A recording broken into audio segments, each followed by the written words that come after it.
Here's my question. Why don't most of us in middle class take advantage of the 401k option on our jobs?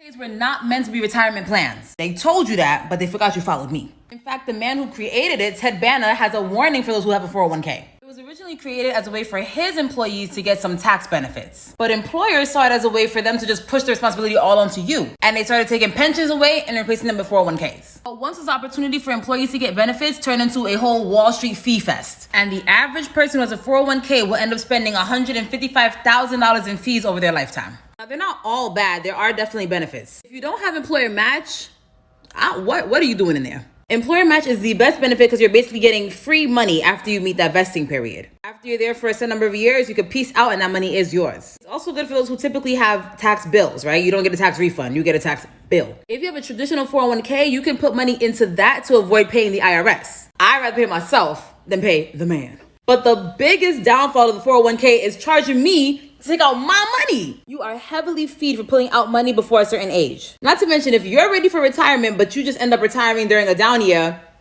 that ass is grass. That happened to somebody I know at my old job, and he had to go back into the workforce because his stock portfolio dropped in half. 401ks are heavily dependent on appreciation. You might have some income from bonds. If you're heavily in stocks, you wouldn't be able to really use that unless you sell the stocks. So it's good to have, but I would also focus on things that cash flow and cash flow right now. Real estate, a business, dividend paying stocks, buying bonds. We talked about the I bonds, remember?